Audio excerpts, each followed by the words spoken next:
Welcome back to Nick Landis Comic Corner, Classic, Non-Classic. This is episode number 115 and Doubleshot number 909. I have two trades from the Suicide Squad series from the first volume. We have the first volume in here, which is Nightshade Odyssey, and the second volume, which is Rouges. First, let's start off with this one here, which collects Suicide Squad number 9 to 16, just like International number 13. Doom Patrol / Suicide Squad, it's a special, and Secret Origins number 28. Let's talk about the other stuff in here first before I talk about regular Suicide Squad. The Secret Origins issue, it's just basically the character Nightshade's backstory. That's her in the back. Yes, this is her in original Steve Ditko costume. She actually changed her costume in the next trade. This is actually Enchantress. Yes, the woman who is the main villain of the film, even though that she has never actually fought the Suicide Squad as a villain. She's a member of the team, but not as their villain. Like, obviously, people can tell Deadshot, Captain Boomerang, people obviously recognize those two. Bronze Tiger, the one in the middle, is Colonel Rick Flag Jr., and those of you probably thinking, who is the female commander with a gun? That is a woman called Duchess. But here's the thing about this woman. That's not actually her name. It is an alias she assumed while she's in the title. She is actually a real identity until, like, about a few years into the series. Who is this woman? Lasha of the Female Furies from Apocalypse. Yeah, apparently she was left behind after the Force Apocalypse decided to invade Belle Reve for some reason. I have no idea why. It happened to Event Legends, which that's what Suicide Squad came from, so why not throw her in? Also, in storyline here, Batman finds out the Suicide Squad and keeps their organization a secret for now. The whole thing with Nightshade Odyssey, it actually is set up in the Secret Origins issue, where it explains her post-crisis origin story. Where in the original story, in the original continuity that she debuted in, if you ever read her stories, she's basically a supporting character who is basically Cap Adam. Yes, the same guy who has also her body with the red star in the middle. Yeah, that wasn't actually his original look. If you ever read the Action Hero archive books, I read some of the books online. Those this costume she wears here, that's actually her original costume. Her more noteworthy costume she's known for wearing. A lot of people think of when you think of Nightshade, doesn't seem to later. Yep, and the whole thing with Justice International. They're here teaming up with the Suicide Squad to bring up the character Nemesis, who's actually in Russia of all places, and they begin out thanks to the Red Rocket Guard, the guy named Dimitri from the Red Rocket Guard, who contacts the Premier of Russia and arranges his release. No problem at all. Yep, because of the whole thing international. Yep, and of course the issue is written by Keith Giffen and Jane Mightiest. Now, as for the Doom Patrol Suicide Squad one-shot, that's a co-written book done by, of course, the writer and creator of Suicide Squad, John Ostrander, and Paul Kupperberg. Yep. By far, the only time... Now, I'm surprised that one-shot's collected here, and not in... I'm happy it's collected here because it came out that period of time. I think it's great it did that. But here's the thing. When it originally came out, it was referred to as the... Where is it? I think this first was the Doom Patrol / Suicide Squad Annual. Yeah. That's pretty much what it was referred to as.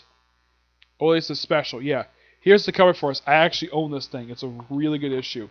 Now, the first couple issues in here is the return of the character Mark Shaw. You're probably thinking, who the heck is Mark Shaw? He's a character known as Manhunter. What are you thinking? Man, do you mean those robots who work for who were the predecessors to Grand Corps? Kind of, yes. You see, there's been several different Manhunters over the years. The first two are Paul Kirk and Dan Richards. They get back in the 40s. They actually didn't meet in the original publication time, but there was a retcon appearance done by Roy Thomas in the Young All-Star series during events of Millennium, which basically the first issue in here actually tie into that. Yeah, for in the case of Mark Shaw, this is his first appearance in comics in 10 years, ever since he appeared briefly as a supporting character in Just Like America when Steve Eckelhart wrote the book.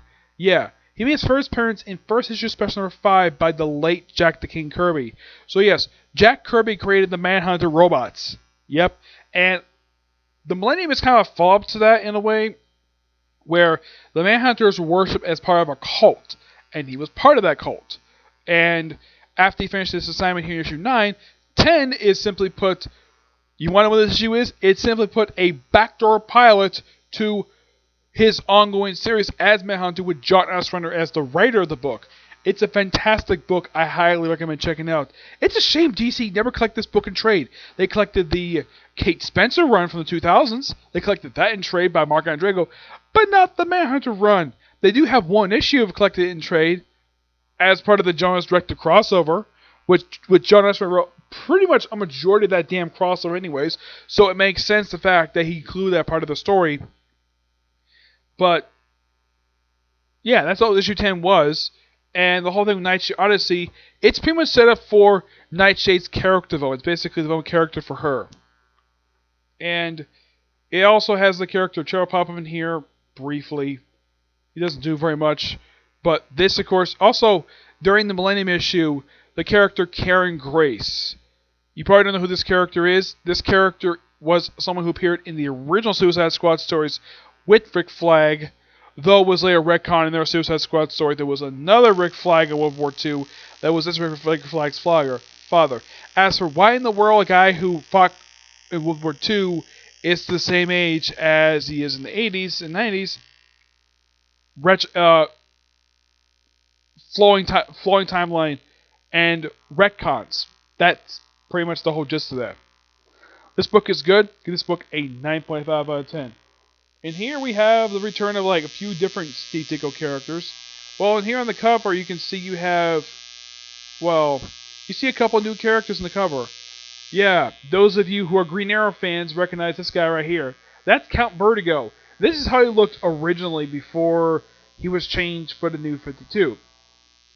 That's how he looked for a long time. And yes, he is an actual Count from a fictional nation. This guy here, his name is Ransom. Yes, you probably think, oh, Ransom. Isn't that a character that Josh Williamson created for Justice for Suicide Squad? That was the post-Flash version. We also have new members part of the group. We also have another Ditko character aside from Nightshade. We have Shade the Changing Man. Yep, those who don't know who the heck this guy is. He appeared in a short-lived ongoing series from the 70s.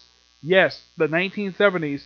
That was canceled due to not low sales, but was part of DC implosion in the late 70s. I briefly talked to Jerry Collins. He remembers this very well.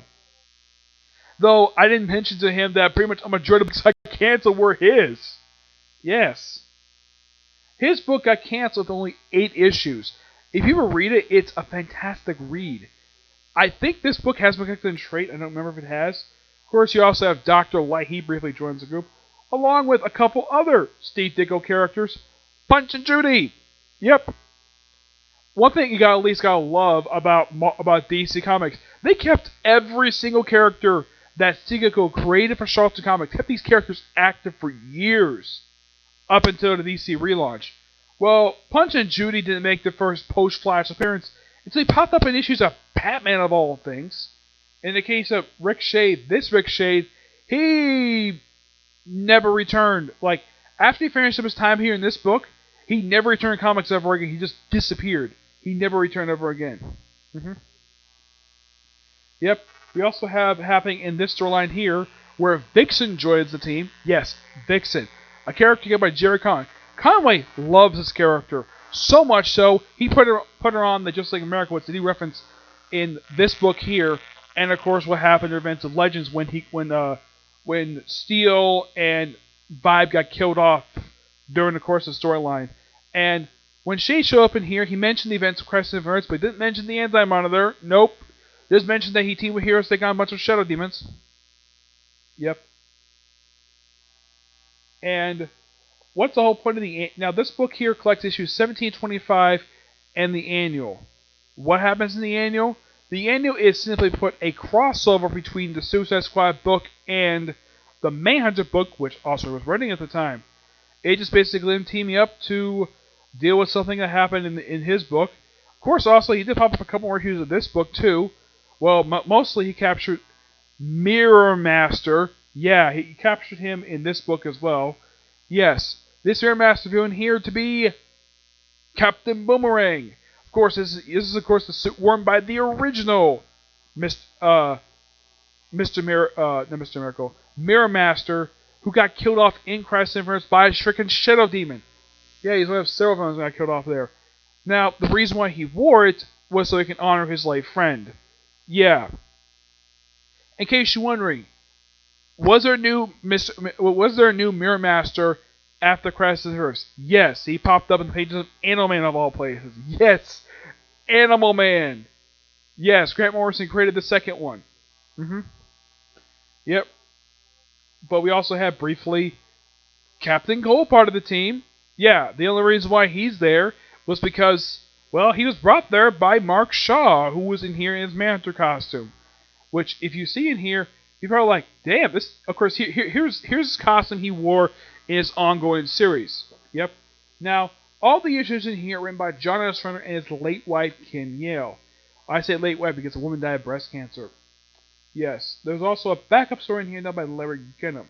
Yeah, it was done in issue 21.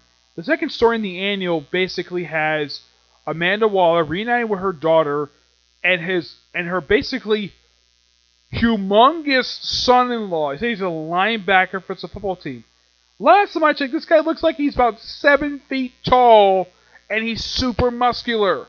I'm like, where the heck did her daughter find this guy? And this guy apparently is her son-in-law, and she wants to leave him because he doesn't treat her right. And of course, well, no, you're not. And you, treat my daughter right. Otherwise, though, I'll basically knock out your kneecaps or whatever. Because Waller can do that because she is a very vengeful woman. And he says, okay, now since that's settled, you two, get out. Yes, tell her own daughter to get out of her house. That's Waller for you. She disrespects her own family. She does that a lot. That's part of her character. Yeah, and also, it refers to her simply as Mrs. Waller. Yes.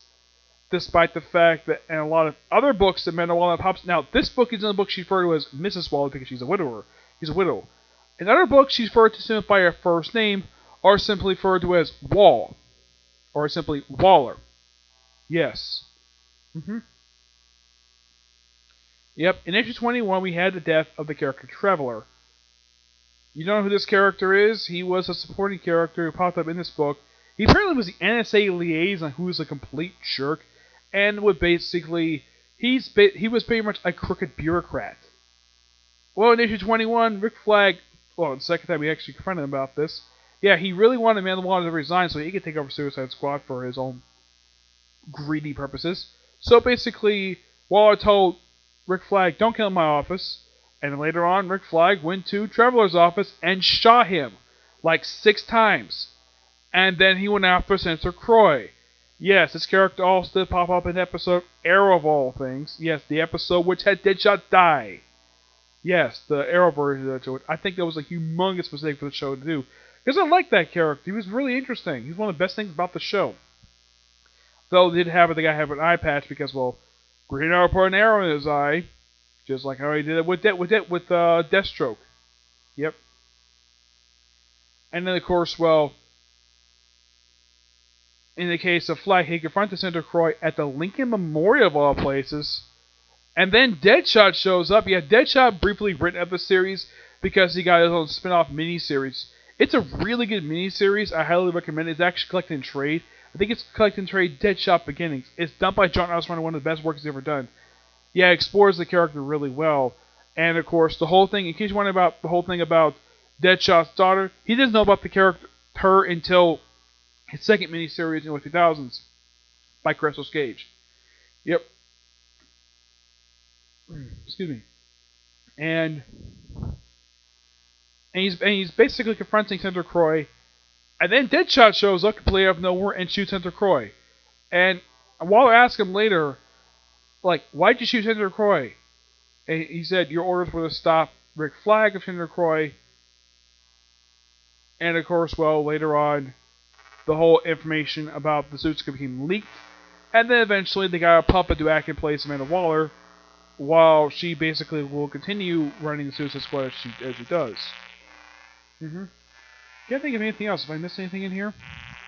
Well, the whole thing with... There's something involving... Well, here's the look, basically, you might be familiar with if you think of the character Nightshade. Yes, during these issues, she assumes this very costume. Her having chalk white skin and having an outfit that looks like she's probably something else. Also, during this period of time, Black Orchid was part of the team. Yes, Black Orchid. Yes, this was a character who was the this is the first Black Orchid, not the one who showed up in Neil Gaiman's miniseries. That's a completely different character. Yeah, this is the original Black Orchid who made her debut as a series of backup stories. Eventually popped up in here. Yep, that's the thing with John Ostrander. A lot of the characters he picks either are somewhat obscure characters or characters people do know about, but not very well known. But these are a great set of issues. And here's the thing. A lot of the artwork in these issues are done by Luke McDonald. Yeah, he does the majority of these issues, and the guy is one damn good artist. We also have here in this trade, you have Graham Nolan, Keith Giffen, Peter Cruz, and Grant Neeham. That's what has the issues in here.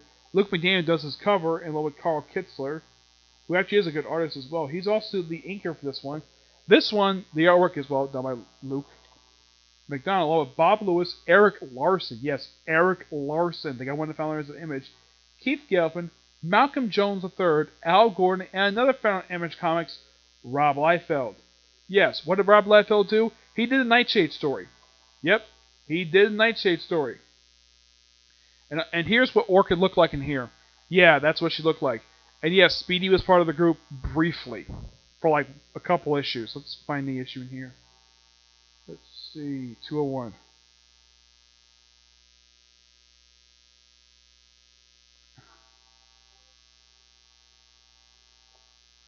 Let me show you some of Rob Liefeld's artwork from the 80s. His artwork from the 80s is actually a little bit better than his artwork from the 90s. Most people don't talk about his artwork from the 80s very much. No, they don't. When people tend to poke fun at Rob Liefeld, people poke fun at his artwork what his style was in the 1990s. This is his artwork from the Nightshade story. Yes, this is Rob Liefeld from the 80s. Yep, all Rob Liefeld. Which, I gotta say, for early Rob Liefeld, this is really good. Yes. It's a shame he never kept this style up when he did Youngblood in the 90s or any other book he did. I mean, yes, there are people who like Youngblood. I actually kind of like it too. But, yeah, the guy has got a humongous reputation for being very lazy with his artwork. And maybe because the reason why his artwork in the 80s is so good and why people don't talk about it, probably because he was on a leash and probably on a deadline. When he worked at Image, the guy was like really, really lazy. I heard about this one story, and I don't know if it's true or not. It was during the crossover the Image had with Valiant, which I think was like Dark Force. I think it was. Yeah, it was basically having the Image characters meet the characters from Valiant, and the first issue basically was delayed due to the fact Rob Liefeld was really lazy. So one of the execs from Valiant went to Rob Liefeld's house, got him out of his lazy boy just to draw this damn issue. Yes, he dragged him out of his lazy boy to do this damn issue. I don't know if the story is true or not. I never got a chance to talk to Bob Layton about this because he's one of the founders of Valiant, so he might have known about this particular crossover, but I don't know if he knew. Well, I did talk to him about the Comic Empire thing, and he says a lot of what the guy mentioned, what the guy said that we mentioned in the video is true, but some of the stuff he basically said in the video was basically made up. That's according to him because he actually did work with Valiant. Yep. But Bob Layton didn't work on these issues.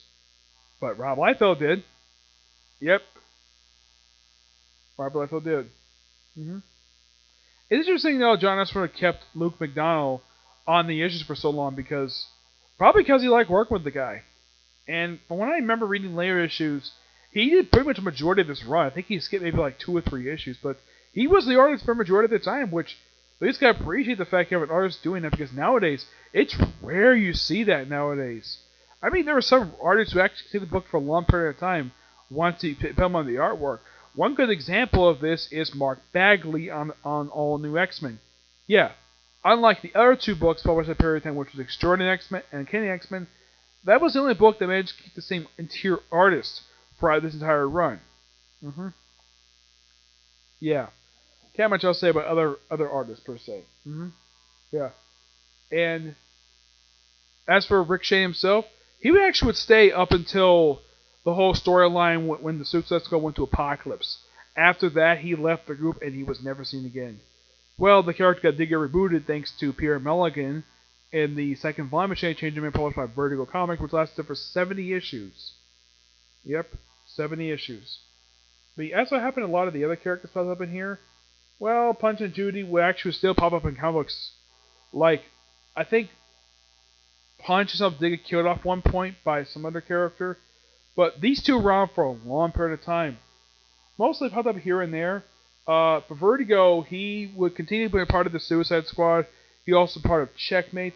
And here's kind of the weird thing about him. Despite being a Green Arrow villain, like, after he appeared in the Green Arrow miniseries in the 80s, he never fought Green Arrow again until the third volume of the series, and I believe it was the second issue after Brad Militzer left the book.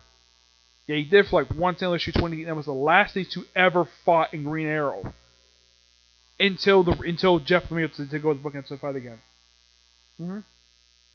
Not much else to say about these two trades. They're both really good. Both get a 9.5 out of 10, okay? So yeah, that's it for this particular review. So I got 3 more reviews coming. Another manga review, which we review News Chapter 1 Punch Man, and 2 more comic corners, okay? But see you in the next video. Bye.